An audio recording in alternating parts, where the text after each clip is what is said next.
신약성경 에베소서 6장 18절입니다. 13절인가요? 예. 13절 보겠습니다. 자, 그러므로 하나님의 전신갑주를 취하라. 이는 악한 날에 너희가 능히 대적하고 모든 일을 행한 후에 서기 위함이라. 그런즉 서서 진리로 너희 허리띠를 띠고 의의 흉배를 붙이고 평안에 예비한 것으로 신을 신고 모든 것 위에 믿음의 방패를 가지고 이로써 능히 악한 자의 모든 화전을 소멸하고 구원의 투구와 성령의 검 곧 하나님의 말씀을 가지라. 예, 17절까지 읽었습니다. 예, 우리 준비된 성경 개론 잠시 확인하고요. 성경 본문을 따라가면서 우리 에베소서에 기록한 목적, 교회의 진리를 통해서 성령께서 무장시키는 놀라운 사역과 또한 여호와 하나님의 능력이 어떻게 드러나도록 하셨고 또 약속하시는지 그 말씀들을 한번 따라가 보도록 그렇게 하겠습니다. 예, 준비된 화면에 보시면은 6장 10절에서부터 24절까지 일상생활에 대해서 교회의 머리 되신 그리스도께서 진리의 말씀을 통하여 보내신 성령께서 우리를 권고하시는 내용입니다. 성령께서 권고하시는 내용이 뭐냐면 성도들의 무장을 권고합니다. 이 편지가 옥중서신이라고 하잖아요. 그러니까 바울 사도의 몸은 사실 자신이 스스로 할 수 있는 건 아무것도 없는 상황에 있습니다. 그게 옥입니다. 당장 내일이라도 로마 병사가 끌고 가서 죽이면 아무 소리 없이 죽어야 되는, 구약으로 말하면 잡혀온 어린 양이죠. 아무것도 할 수 없고 죽음의 시간을 기다리는 어린 양과 같은 그 경우가 지금 에베소서의 상황입니다. 그런데 지금 이 제목을 보시면 성도들의 무장을 권고합니다. 인간적으로 말씀을 드리면 자신은 무장 해제가 되어 있고 아무것도 할 수 없는데 성도들을 세상 말로요, 무장시키고 열심히 살아가라고 말한다는 것은 말이 맞지 않는 거죠. 그러면 이제 여기서 말하는 무장의 의미가 세속적인 의미가 아니라는 거죠. 그러면 이 무장은 그리스도의 사도, 그리스도의 심부름꾼인 바로 바울 사도에게 하나님께서 어떤 능력을 보여주시는지, 갇혀있는 자신을 보지 말고 감옥에 뒀지만 성령께서, 하나님께서 약속하신 하나님의 교회를 하나님의 말씀으로 무장시켜 가는 것을 확인해주고 안내해주는 글이라고 할 수가 있겠죠. 그게 바로 성도의 무장을 권고합니다. 이 성도라는 말도요, 에베소서 1장에서부터 지금까지 우리가 확인해 본 바로는 이 성도의 출발은 1장 3절부터 시작을 하죠. 어디에 근거를 둔 하나님의 백성이냐 하면 창세 전에 하나님의 백성으로 그리스도 안에서 선택받은 백성입니다. 그러면 이것만 생각해도 저 성도는 창세전 그리스도 안에서 하나님의 백성된 신분인데 감옥에 바울이 갇히더라도 혹은 갇혀있는 바울을 보고 마음이 아프더라도 그건 어디까지나 누구의 생각이고 판단이다? 우리의 생각이고 판단이다. 그렇지 않다라는 사실을 바울 사도가 이제 알려주는 거죠.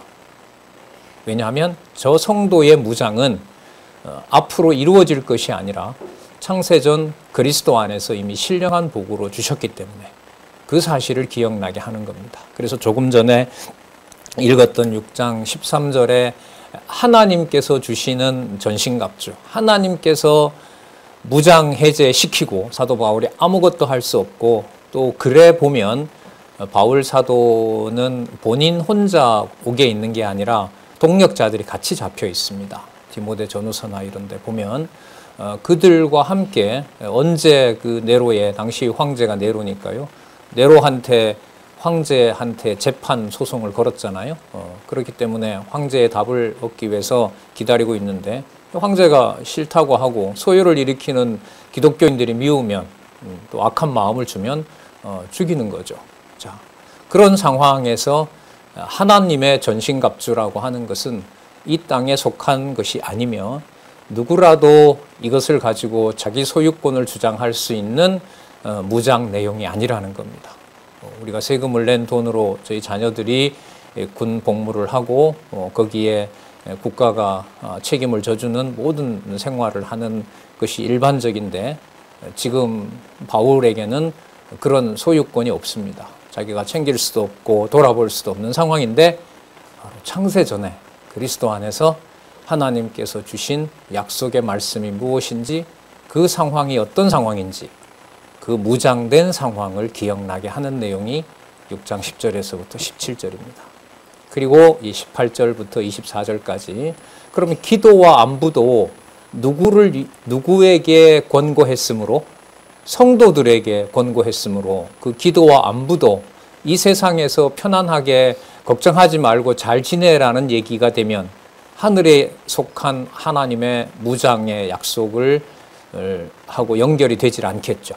그러면 기도와 안부로 교제, 코이노니아네요.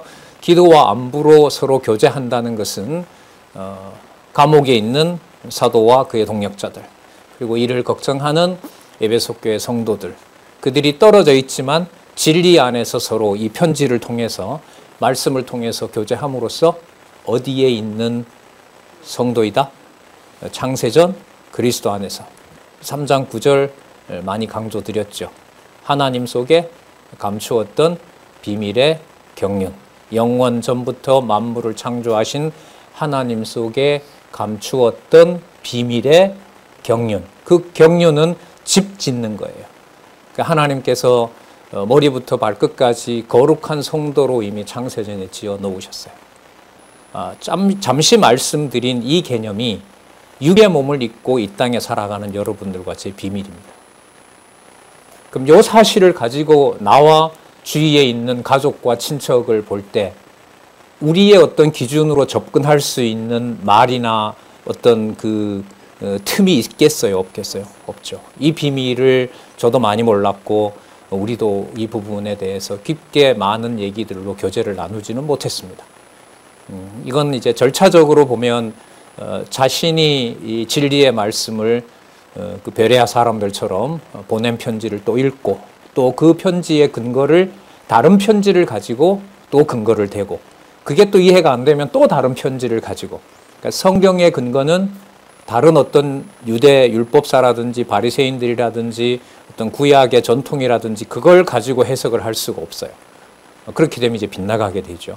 그러니까 기록한 말씀을 그대로 받아서 또 모르면 안내자를 기다리고 또 안내자가 와서 풀어주고 또 안내자가 전해주는 말씀을 가지고 또 보고 이제 그런 과정들이 우리는 이제 66권을 통해서 확인을 해왔는데 우리가 에베소서에 나타난 이 교회의 진리, 진리 이렇게 말했을 때는 교회라는 개념을 떠나서는 생각할 수가 없어요. 우리 자녀들이 수능 만점을 받아서 원하는 대학에 가는 것을 정답을 잘 맞춰서 그렇다라고 하는 게 우리 생각을 지배하고 있기 때문에 시험을 잘 쳐서 아주 좋은 직장과 공무원의 특채가 되는 그것을 우리는 진리고 정답이라고 하지 창세전에 여러분들과 제가 그리스도 안에서 하나님의 자녀된 것을 이 몸을 가지고 이 세상에 살아가면서 정답과 진리라고는 하기가 불가능하기 때문에 그렇습니다. 그래서 이 말씀은 하나님의 계시의 말씀인데 계시의 말씀이라는 것은 하나님께서 깨닫게 해주시고 하나님의 능력을 드러내시는 또 그래서 선한 방향으로 인도해 주셔야만 가능한 겁니다. 그래서 바울 사도가 자신이 글을 쓸 때마다 왜 기도 내용이 거의 들어가느냐 기도 내용이 들어가느냐 그게 자신이 만든 이론이라면은 자 빨리 받으세요. 그리고 빨리 받아서 실천하세요 하면 되는데 자기에게 깨닫게 한 분도 여호와 하나님이시고 그리고 이것을 성도들에게 깨닫게 할 분도 누구밖에 없어요? 하나님 여호와밖에 없어요. 그래서 기도를 안 할 수가 없어요. 그런데 여러분, 누구에게 복음 전하고 밤새도록 이 복음이 저 가정에 저 친구에게 진짜 아름답게 그대로 전해지기를 밤새도록 기도해 본 적 있어요? 그런 경험 없으시죠? 바울은 시간이 많기 때문에 감옥에서 기도했겠죠. 그죠? 뭐 할 일도 없고 뭐 썸 편지 보내고 그거 아니잖아요. 그죠? 그러니까 이게 이렇게 기도하라 우리 오래전에 책도 나왔지만은 그걸 다시 한번 보시게 되면 복음 전하는 일을 하고 그리고 돌아보고 어떻게 양육되는지를 보고 가고 싶지만 갈 수도 없고 자신이 함부로 손댈 수도 없어요. 그럼 누구에게 간구하는 길밖에 없어요? 기록해 주신 진리의 말씀을 앞에 놓고 하나님이 이 말씀을 주신 게 하나님의 약속인데 이거 전해준다고 하신 것이 약속인데 그들에게 전해진 말씀이 하나님 여호와의 능력을 드러내도록 해주십시오 라고 기도를 할 수밖에 없고요. 그래서 바울 서신의 특징을 보면 은혜와 평강으로 시작해서 다시 간구하고 또다시 은혜와 평강으로 마치는 거예요. 그건 누구의 인도하심과 누구의 능력에 전적으로 의존하는 거죠? 여호와 하나님, 머리 대신 주 예수 그리스도에게 의존하는 겁니다. 이 에베소서라든지 기록한 말씀의 그 순서가 여러분들과 제 삶의 순서라고 보시면 돼요. 성경은 에베소서 1장부터 신약교회 설립시켰으니까 신약교회가 성장하도록 하시고 성장하도록 하셨으니까 무장하도록 하신다. 그 순서는 따라가면서도 일상생활의 논리는 뭐예요? 아침에 뭐 먹고 점심때 누구 만나서 커피 한잔 마시고 오후에는 누구 만나서 이 좋은 가을날 은행나무 밑에서 산보하고 저녁에 와서는 다이어트 하기 때문에 좋은 야채 유기농 먹고 그리고 드라마 한 편 보고 그리고 저녁에 뭐 줌 오늘 있다고 하니까 뭐 준비는 안 했지만 그래도 안 들어가면 또 눈치 보이니까 들어오고 비난하는 건 아닙니다. 제가 그렇게 악하진 않습니다 요즘. 이런 게 우리의 일상사잖아요, 그죠? 그래서 이 일상사와 이제 신약교회 생활의 에베소서에서 무장시키는 과정, 그러니까 창세 전에서부터 어디까지 와요? 감옥에 있는 그 손과 발에 그 수갑이 채워져 있는 바로 그 현실까지 오는 그 과정이 하늘에서부터 땅까지 이어지는 바로 신약교회의 바로 무장 상황이라는 겁니다. 그게 하나님의 진리 없이는 불가능하다라는 거죠. 그래서 우리 조금 남았는데 13절부터 24절까지 살펴보고요. 약속드린 대로 교회의 진리와 교회와 진리와 무장을 성령께서 그러니까 하나님께서 이 모든 진리의 말씀을 통해서 교회의 진리로 무장하게 하신다는 것. 그리고 교회의 진리 무장과 관련된 본문을 중심으로 해서 에베소서를 정리하고요. 같이 한번 요약해보고 다음에 이제 빌립보서로 가도록 그렇게 하겠습니다. 자, 지금 너무 중요한 말씀이죠. 하나님의 전신갑주를 취하라. 아마 에베소서의 교회의 진리를 통한 무장이 아마 이 구절에서부터 나오지 않았나 이렇게 할 정도로 하나님의 전신갑주에 대해서 나옵니다. 자, 이는 악한 날에, 자, 이 악한 날은 여러분 어떤 날이냐 하면 앞부분의 에베소서에서는 우리의 싸움은 혈과 육이 아니고요. 공중 권세를 잡은 자라 그랬죠. 그다음 정사와 권세라 그랬죠. 그러니까 아담 타락 이후에 이 모든 세상을 특히 지구를 악의 세력에다가 하나님 맡겨놔 버렸어요. 그리고 자신의 의를 통해서 하나님의 백성 될 수 있는 여지는 아무것도 없어요. 그걸 깨닫지 못하는 것은 하나님이 지혜의 정신을 주지 않았기 때문에 모르는 거죠. 지혜의 정신을 줘서 보면 어떤 경우 호흡 하나라도 하나님의 영광을 찬양할 수 없는 불의한 자녀라는 사실입니다. 바로 그 불의한 자들에게 하나님께서는 바로 하나님의 전신갑주를 입혀주시는 거예요. 그 머리부터 발까지죠. 머리부터 발까지 거룩하고 흠이 없는 자녀가 되게 하시겠다는 그 1장 3절 4절의 약속을 전신갑주로 성취하시는 거예요. 이게 약속의 구조입니다.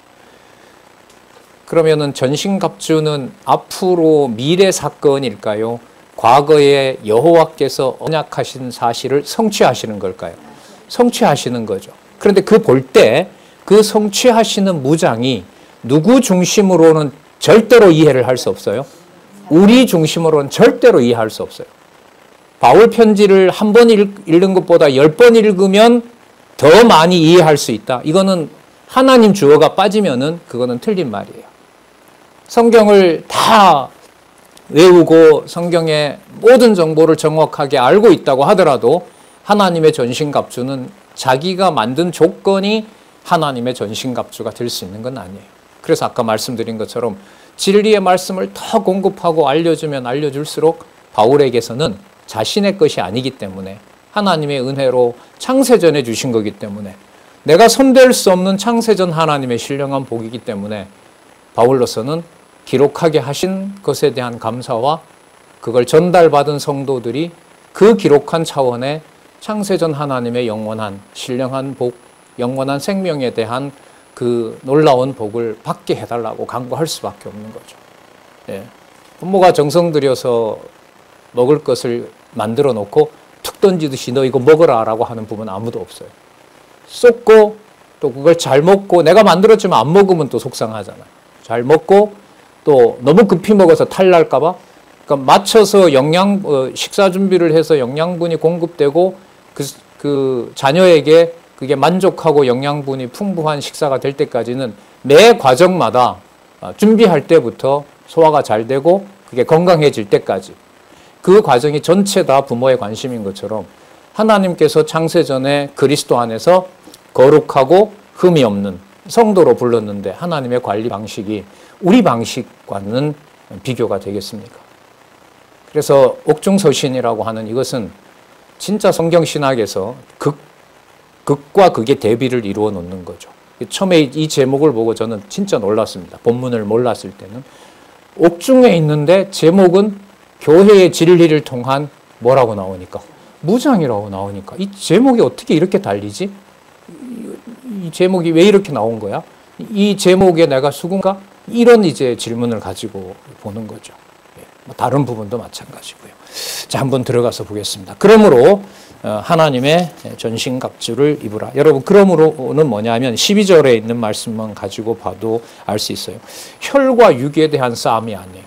그러니까 육적 이해관계를 놓고 싸우는 싸움이 아니에요. 다르게 말하면 육적으로 손해를 완벽하게 보더라도 이 싸움이 육에 속한 싸움이 지는 것이 하늘에 속한 신령한 복을 받는 것에서는 승리가 될 수 있다는 거죠.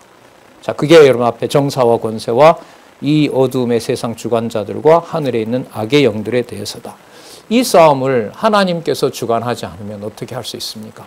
그 싸움을 하나님께서 할 수 있도록 바울로 하여금 말씀을 기록하고 전하는 자가 신뢰를 얻는 자가 가지고 가서 강론하고 또 다른 부분에 있는 성경을 소개하고 다시 다른 부분에 있는 성도들이 그 진리의 말씀을 받아보고 그러니까 진리로 양육을 시키면서 바로 그게 진리를 통한 무장이 되는 겁니다. 이것은 당연히 그리스도의 몸된 교회에서 일어나는 일이고요. 이걸 합하면 교회의 진리를 통한 무장. 주어는 보혜사 성령. 자, 주관자는 승천하신 바로 나사렛 예수. 그분이 바로 그리스도로서 원천적인 근거는 아버지의 영광을 찬미하도록 그렇게 해서 영존하시는 여호와의 영광이 세상의 이해관계를 떠난 그 한순간에 여러분들의 육체와 여러분들과 함께하는 자의 육체관계 속에서 하늘에 속한 하나님의 신령한 무장이 드러나는 겁니다. 그러니까 알고 믿는 것이 한순간에라도 같이 작동을 하게 되면 성령께서 하나로 만들어 놓으시면 그 사건은 이 땅에서 우리끼리 마음을 합하는 내용이 아니라 언제 있었던 감추었던 비밀의 경륜이 성취되는 거라고요. 영원한 때 전부터 창세전. 이 관념으로 육체가 담긴 또 육체를 주신 부모와 자녀 관계를 이제까지는 바라보지 못했어요. 생각하면 여러분들도 아마 그러실 거예요. 훨씬 더 상처나 해석하지 안 되는 부분이 더 많아요. 이게 다른 가정과 차이가 뭐지? 그런 고민 많이 하셨죠. 부모로서, 자녀로서 얼마나 많이 하셨습니까? 거기에 그리스도가 통치하는 것은 그 몇 번 질문 던지다 보면 없어져요. 힘들어요. 그럼 모르는 상태에서는 기도하고, 제 탓인 것 같기도 하고, 부모 탓인 것 같기도 하고, 저 사람 탓인 것 같기도 하고, 이런 식으로 이제 그야말로 성경을 의 근거가 없는 이제 부르짖음을 했던 그런 과정들을 아마 여러분들도 겪으셨을 것입니다. 그 비밀을 손과 발을 묶어놓고 우리 에베소서 살펴봤지만 얼마나 이 교회가 문제가 많아요. 이게 진짜 3년 동안 바울이 강론하고 간 곳이 맞아? 이건 누가 봐도 실패한 데거든요. 에베소서 상황을 보면. 얼마나 더러운 일도 많이 일어나고. 그런데 어디 카드를 사용을 해요? 사용하도록 하세요? 창세전 그리스도 안에서 받는 신령한 복. 그게 여러분들과 이 육체가 그때부터 지금까지 이 몸으로 앞으로 진행될 여러 사건 속에 담겨있는 이 몸이 그리스도 안에서 창세전 그리스도의 비밀의 경륜, 하나님의 집 짓는 비밀이 드러난다는 역사입니다. 이게 여러분 에베소입니다. 자, 좀 더 볼까요? 좀 서론이 길었네요. 악한 날에 너희가 능히 대적하고 모든 일을 행한 후에 서기 위함이라. 서다, 집을 세우다 이 말이죠. 네. 자, 그런즉 그러므로 자, 서서 진리로 너희 허리띠를 띠고. 그러니까 바울이 보낸 편지 아니면 방법 없어요. 기록한 말씀, 사도들이 보낸 말씀으로 사도들이 다른 동역자를 소개하면서 그 진리를 검증하거든요. 그래서 그 디모데 전서 후서에 보면 나오죠. 내가 누구로부터 배운지를 기억하고. 그래서 여러분 진리의 족보는 분명히 있습니다. 빌립보서에 강조 많이 드렸죠. 누구로부터 배우고 받고 듣고 본바냐. 누구로부터 받느냐. 그게 여러분과 제의 성도님들과 저의 육신의 몸을 이 땅에 두고 그리스도가 통치하는 겁니다. 부모를 통해서, 나를 통해서, 자녀를 통해서 여호와 하나님을 배우고 그 다음에 받게 하고 온몸으로. 그 다음에 그래서 깨달은 바를 듣게 하고 그 다음에 듣고 또 보고 그 상황을 보고 바울이 그 말을 많이 사용합니다. 너희들이 내 안에서 무엇을 들었고 무엇을 봤는지 이 순간에 기억을 해달라. 그 인간적인 어떤 떳떳함이 아닙니다. 바울이 자기 깨끗하다는 얘기를 쓴 게 아니잖아요. 그죠? 여호와 하나님께서 당신의 언약하신 이 말씀을 창세전에 어떻게 계시로 드러냈는지, 그래서 계시의 정신을 꼭 달라고 그렇게 강구하는 거예요. 자, 진리가 먼저 나오죠. 진리로 너희 허리띠를 띠고 결과는 바로 뭐냐 하면 이 세상의 에베소 교회가 아무리 바울의 눈에 봤을 때 거의 끝나가는 교회라 하더라도 그리스도가 통치하고 그리스도의 백성이 있다면 그 백성은 뭘 가지고 있어요? 의로움을 가지고 있고 바로 의로운 백성인 겁니다. 이게 바로 의의 흉배입니다. 불의를 대항할 수 있는 힘을 하나님께서 공급해 주시는 거죠. 아무 사람이 안 보여도 7,000명이 있는 거고요. 엘리야의 종이었던 게하시가 볼 때는 아람 군대가 그냥 순식간에 이 이스라엘을 쳐 무너뜨릴 것 같지만 영의 눈을 뜨여줬을 때는 불말과 분빌병거가 이스라엘 성을 보호하고 있는 겁니다. 그걸 사람들이 생각하는 어떤 이론 체계로 세울 수는 없는 거죠. 자, 결과적으로 진리로부터 자기 기준에서 평가하는 것이 아니라 그리스도가 의의 주관자이기 때문에 로마서에 나오죠. 바로 의의 흉패를 받게 되는 거고요. 그 결과는 아무리 에베소 교회가 분요하더라도 분란스럽다 하더라도 바로 거기에 무슨 복음? 이게 바로 샬롬이에요. 샬롬. 여러분 은혜와 평강이 있기를 원하노라고 했을 때 그때 은혜와 평강이 바로 이 평안입니다. 자, 평안은 무엇으로? 오직 진리의 말씀으로만 보존될 수 있어요. 보장받을 수 있습니다. 자, 이게 여러분 양육과 연관된 조건을 말한다면요. 그 다음에 보시면 모든 것 위에 뭐가 있어요? 믿음이 있죠. 믿음의 방패가 있는 겁니다. 믿음은 선물이죠. 믿음은 어떤 조건 없이 우리가 받은 거죠. 그리고 의로운 백성이 되었고 믿음의 방패를 가지고 어떠한 불신앙에 대해서도 대적할 수가 있는 겁니다. 그럼 이때 대적의 대상은 아까 6장 13절, 12절에 나왔었죠. 우리의 싸움은 혈과 육에. 그때 혈과 육은요. 간단하게 말씀을 드리면 내 이해 관계를 위해서 싸우는 게 아니에요. 왜? 누구의 지체니까? 그리스도의 지체니까.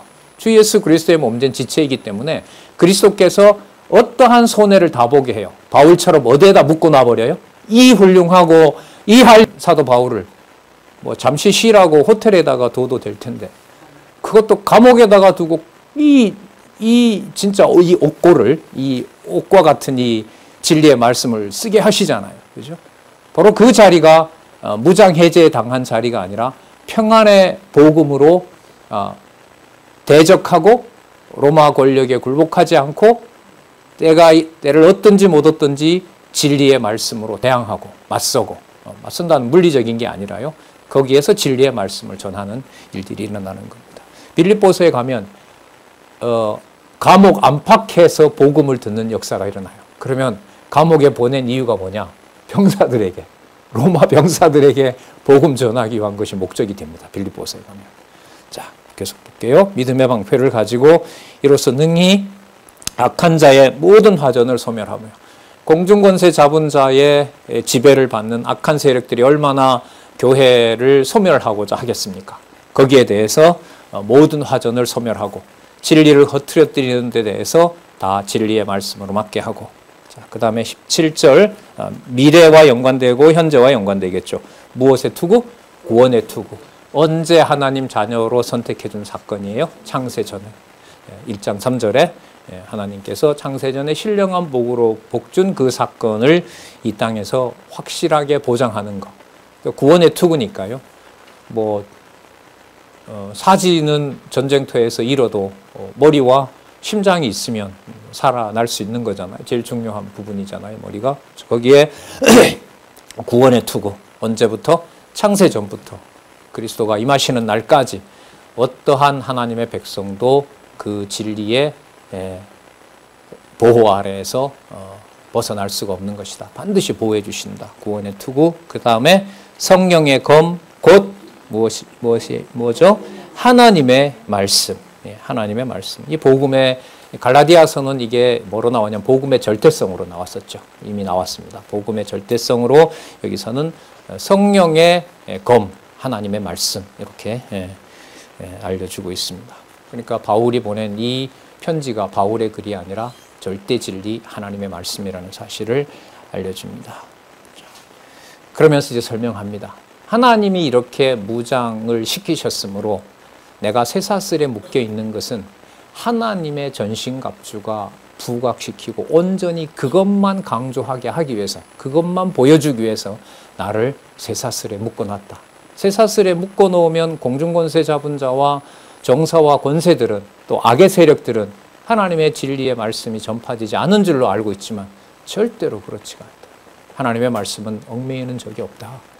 그러니까 이게 여러분 바울이 원하던 방식으로 복음이 전해진다라는 그 기대를 할 수 있을까요? 없을까요? 없어요. 그래서 또 이제 빌립보서가 준비돼요. 악한 의도로 전하든 선한 의도로 전하든 전해지는 것은 누구 힘으로? 그리스도의 힘으로 다 기쁜 일이다. 이 말씀이 하나님의 전신갑주 다음에 나오는 게 저는 의미가 있다고 봐요. 자, 그 다음에 이제 빌립보서 가서 이렇게 연결해가면서 살펴보도록 하겠습니다. 자, 조금 전에 말씀드렸던 바로 그 내용들 한번 살펴볼까요? 6장 18절에서부터 24절 기도는 하나님의 전신갑주를 하나님께서 입게 해주셔야 되고 저를 감옥에다 두고 무장해제시키지 않으신 것처럼 저렇게 문제 많은 에베소 교회에 아마 이 당시도 디모데가 이제 목회를 하기 시작하지 않았나. 지금 여기 보면 디모데가 빌립보 같은 경우에는 편지를 전달하는 자가 되거든요. 그래 나중에 디모데 후서에 가면 그 에베소의 교회를 그 어려운 상황에서 아시아의 중심이 에베소니까요. 아시아 교회가 모두 떠나는 상황입니다. 그 상황에 디모데를 거기에 두고 하늘에 속한 실로 세워진 바로 하나님의 집, 진리의 기둥과 터, 그리스도의 몸된 교회를 진리의 말씀으로 안내하도록 하죠. 자, 그 기도는 너무나 당연한 겁니다. 당연한데 진리의 말씀을 전하고 그 사람의 사정을 알고 이번에 그 어떤 선생님 얘기를 이제 들었는데 이렇게 매주마다 나는 수십 명의 지체들을 만나는데 매주마다 두서너 명 앉아서 그것도 4, 5년 동안 이제 분리된 걸로 보면 10년 이상 그 좁은 동네에 다시 또 교회가 갈라지고 그래서 서너 명 남아서 주일마다 영상 보고 그렇게 견디는 분들을 보고 자기가 울컥했다고 하시더라고요. 그런 마음으로 돌아보고 또 그 지체들이 혼자지만 또 몇몇 안 되지만 진리의 말씀을 주일날 그렇게 공부했는지 오늘 모이셨는지 뭐 수십 명이야 뭐 그냥 한 사람 나오지 않더라도 누군가의 안부 속에 이렇게 걸리잖아요. 그러면 거기서 전화할 수 있고 하지만 그런 일을 새삼스럽게 또 알게 됐다고 하더라고요. 마찬가지죠. 바울로서도 자신을 지켜주신 하나님께서 이렇게 교회가 분란스러운 상황에서 꼭 이 진리의 말씀을 하나님께서 지켜주셔야 된다는 기도는 당연하겠죠. 이런 부분도 좀 우리들에게 돌아보게 하는 부분이면 틀림없다는 사실이죠. 자, 볼게요. 6장 18절에서부터 20절. 기도하는 구체적인 방법과 그 다음에 대상 그리고 내용과 이유를 알려줍니다. 방법은 무시로 성령 안에서. 그러니까 성령 안에서 무시로 기도한다는 말은 바울이 보낸 편지를 다시 전달했어요. 그럼 그건 성령께서 진리의 말씀을 깨닫게 해주시는 과정이고 꼭 그렇게 해주시기를 간구할 수밖에 없죠. 모든 기도와 간구로 하되 무시로 누구 안에서? 성령 안에서 기도하고. 여러분 성령의 역사는 진리의 말씀 기록한 겁니다. 진리라는 말이 이제 에베소서의 본문에 실제로 나오고요. 성령 안에서 기도하고. 그러면 진리의 말씀을 모르면 이게 자신의 뜻인지 아니면 성령께서 약속하신 하나님이 약속하신 것인지 알 수 있어요, 없어요? 없죠. 그리고 기록한 말씀으로 출발하지 않으면 교회의 유일 절대 표지는 하나님의 말씀인 거죠. 거기에 토를 두지 않으면 기도를 할 수가 없어요.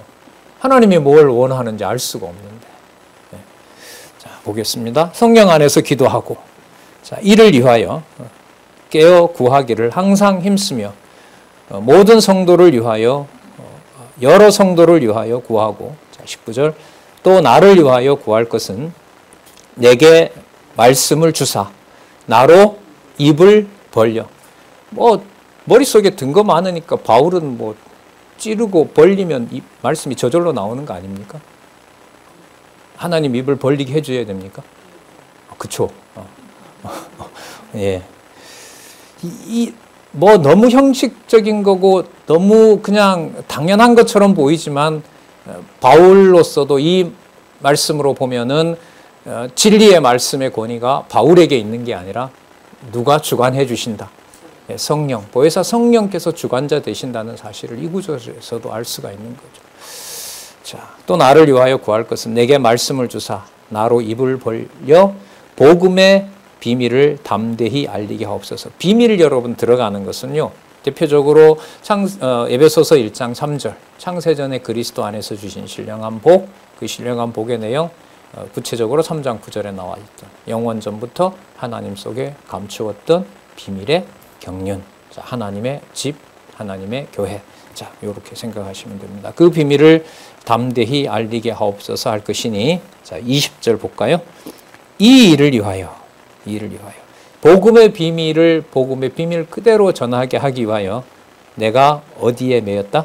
쇠사슬에 매인 사신이 되었다. 예, 쇠사슬에 매인 사신이 되었다. 그러니까 온전히 하나님의 말씀의 권위만 그리스도의 몸된 교회를 주관한다는 사실을 깨닫도록 하기 위해서 하나님이 쓰신 방법은 옥에다가 아무것도 할 수 없도록 무장해제 시켜버리는 방법이었어요. 바울 정도는 이렇게 안 해도 되지 않나 이런 생각이 너무너무 지배적이었거든요. 예. 그러나 이제 믿음을 줘야 이 생각도 넘어설 수가 있는 건데 진리의 주관자가 바울이라면 이렇게 안 해도 되겠죠. 하지만 진리를 주관하시는 분이 성령 하나님이시니까 개념 하나라도 성령께서 깨닫게 하시면 모든 현실을 뛰어넘어서 여호와 하나님을 찬양하고 인정할 수 있지만 아무리 많은 지식이 내 머릿속에 맴돈다 하더라도 그리스도의 통치를 온전히 따르고 찬양하는 것은 불가능합니다. 그러니까 세상 일이 아닌 거죠. 나로 이 일에 당연히 할 말을 담대히, 여기 답이 나오네요. 하게 하려 하심이라. 하나님께서 그렇게 하려 하심이라. 이러한 사정을 알게 하고 동력자에게 통해서 이 사실을 알려줍니다. 21절 연결이 됩니다. 나의 사정 곧 내가 무엇을 하는지 너희에게도 알게 하려 하노니 사랑을 받는 형제요 주 안에서 진실한 일꾼인 두기고가 모든 일을 너희에게 알게 하리라. 편지를 가지고 바울의 사정을 알리는 동역자인 겁니다. 이런 일꾼이 이게 바로 집사 번역입니다. 디아코노스입니다. 그러니까 이 디아코노스의 원천은 우리 로마서에서 살펴봤죠. 할례의 수종자 대신 누구? 예수 그리스도입니다. 그래서 일꾼, 집사 이 말의 원천은요. 계시 용어입니다. 누구를 계시하는 구약의 언약대로 오신 그리스도의 계시 용어입니다. 아주 중요한 개념인 거죠. 그래서 갈라디아서의 마지막에 보면 누구의 흔적이 있다? 예수의 흔적이 있다. 그 예수의 흔적이 성도들에게 드러날 때 그걸 헬라어로 뭐라 그러냐면 일꾼, 봉사자, 집사, 헬라어로는 바로 디아코노스라고 얘기합니다. 그 행동을 디아코니아라고 하고요. 그 디아코니아를 하는 자들의 진리 안에서의 연합과 우리 어제 했던 그런 교제를 우리 코이노니아라고 얘기를 하는 겁니다.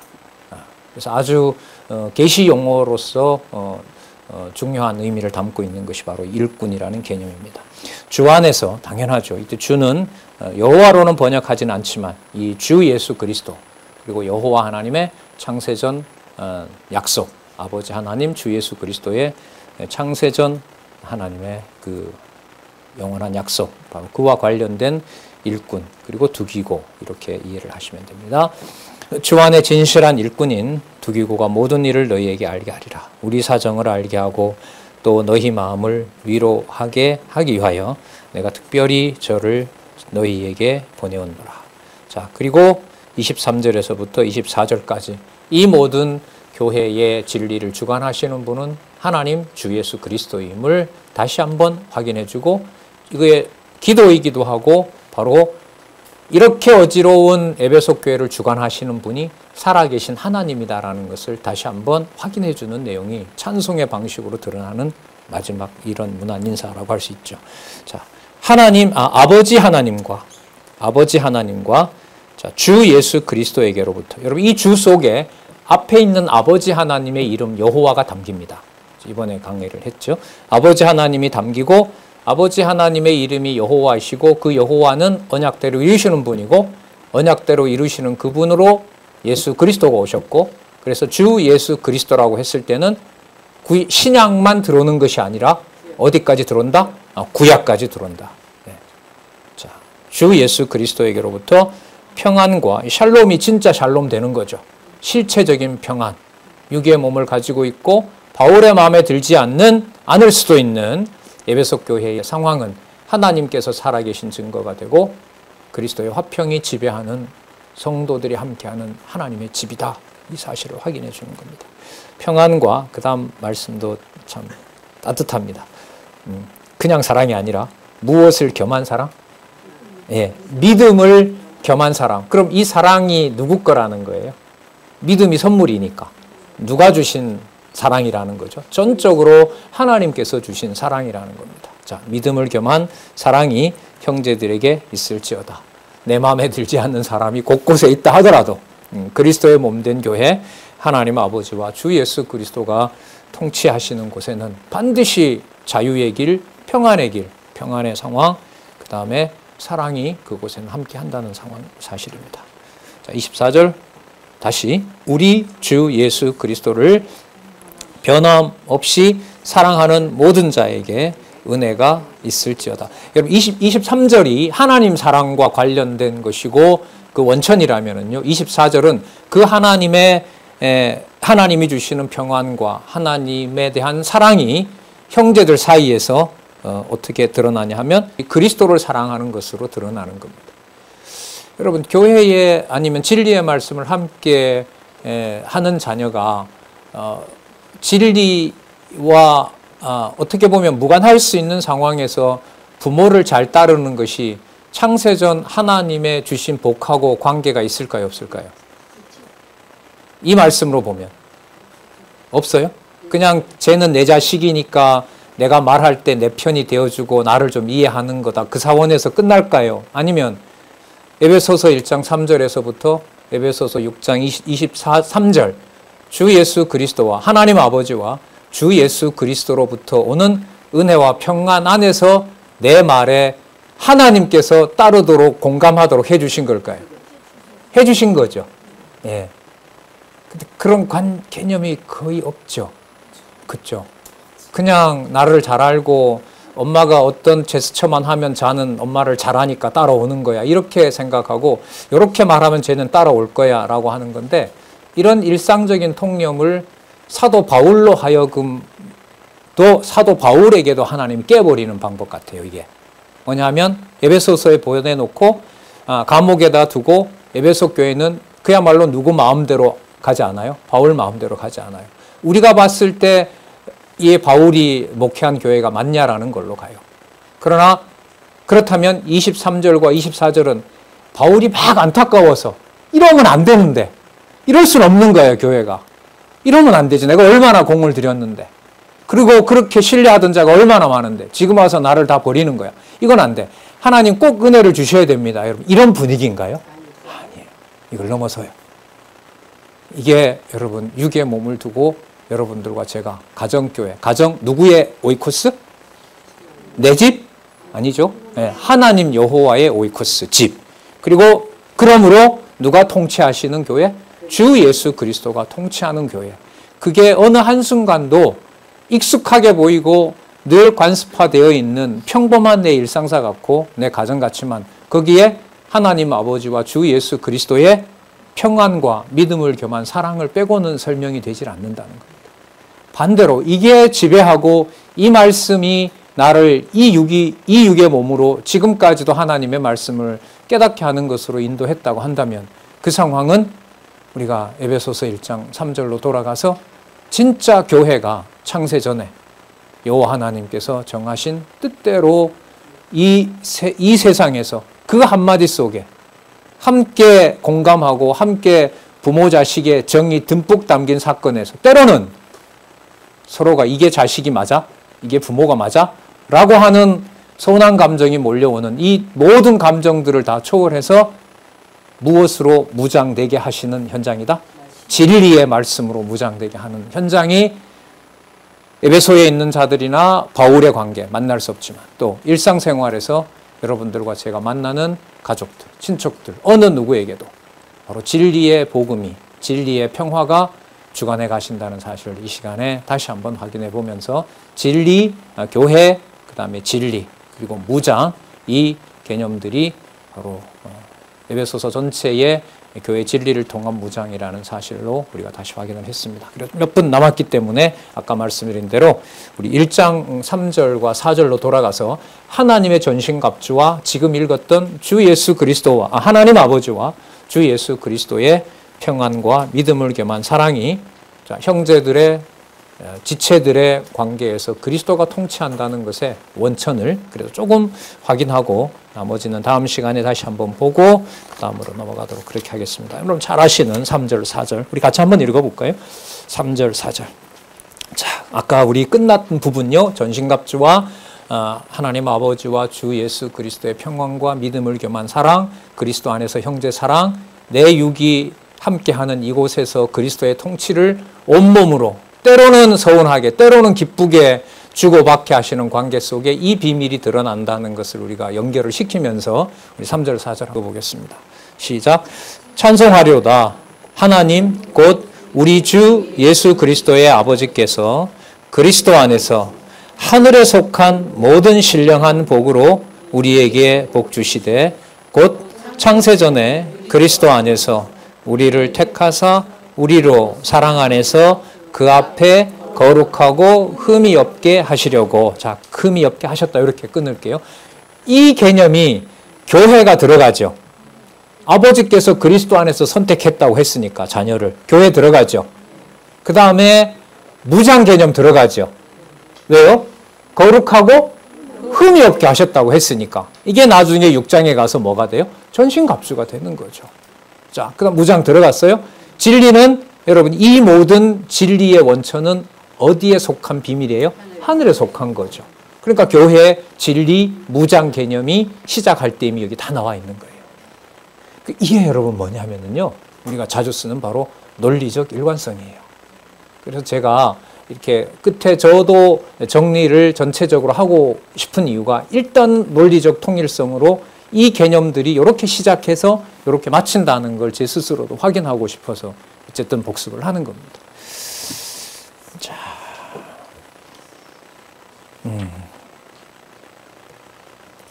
1장 21절, 22절 볼까요? 자, 요거 1장 21절, 자, 하늘에 있었던 놀라운 사건입니다. 자, 21절, 22절. 자, 우리를 진리로 무장시키시고 진리를 깨닫게 하시면서 하나님의 통치를 보게 하는 걸 염두에 두시면서 21절, 21절 한번 볼까요? 22절. 모든 정사와 권세와 능력과 주관하는 자와 이 세상뿐 아니라 오는 세상에 일컫는 모든 이름 위에 뛰어나게 하시고 또 만물을 그 발 아래 복종하게 하시고 그를 예수 그리스도를 만물 위에 교회의 머리로 주셨느니라. 예. 어떨 때만 그렇고 어떨 때는 아니고 아예 전체 다 항상 그리스도의 통치가 임하신다는 거죠. 우리 3장 10절 3장 10절 보겠습니다. 3장 10절 3장 10절 아까 우리 진리라는 개념을 또 한번 강조하기 위해서 그 진리는 어디에 있는 진리이다? 하늘에 속한 거다. 이걸 성경신학에서는 지혜라는 말로 얘기를 합니다. 자, 3장 10절 보겠습니다. 시작. 이는 이제 교회로 말미암아 하늘에서 정사와 권세들에게 하나님의 각종 지혜를 알게 하심이다. 자, 여기서 끊겠습니다. 진리 안에서 내가 내 기대에 부응하지 못하는 자녀나 형제나 혹은 뭐 부모나 남편이나 그 안에서 진리의 말씀으로 성령께서 공감하게 하는 사건은 이 세상 권세가 무장 해제 당하도록 하는 바로 하나님의 승리의 약속입니다. 단지 주고받는 말 속에 단지 인간들이 서로 주고받는 위로 차원이라면은 진리의 말씀이 들어갈 틈이 없습니다. 그런데 큰 승리가 여기서 일어나고 있는 겁니다. 그리스도 안에서 아까 하나님의 전신갑주에 보면 평안의 복음의 신이라 그랬죠. 그죠? 그 평안이 샬롬이라 그랬잖아요. 진리 안에서 서로 주고받는 짧은 한 대화나 에베소서를 분량으로 보면 그렇게 많은 건 아니에요. 다른 책으로 보면. 하지만 그 진리 안에서 이 기록한 말씀에서 어디에 있는 평안을 확증한다? 하늘에 속한 진리의 평안을 확증해 주신다는 겁니다. 자, 그래서 교회의 진리를 통한 무장 에베소서 내용은 하늘과 땅을 통일시키시고 하늘 위에 계시고 또 만유 위에 계시고 만유 안에서 주관해 가시고 만유 안에서 내재하시겠다는 하나님의 놀라운 역사가 이 몸과 우리 주변과 여러분들의 생활 속에서 여호와의 이름을 드러나게 하시는 하나님의 섭리가 되고 있고 되어 왔고 앞으로 그렇게 확신을 더 주시리라고 기도합니다. 예, 마치겠습니다. 기도하겠습니다. 하나님 아버지 감사합니다. 비밀을 알려주셔서 감사드립니다. 눈동자 하나 서로 주고받는 말 한마디에서 주 예수 그리스도의 평안과 진리의 말씀에 살았고 운동력 있는 하나님의 권위를 하나님 보고 싶습니다.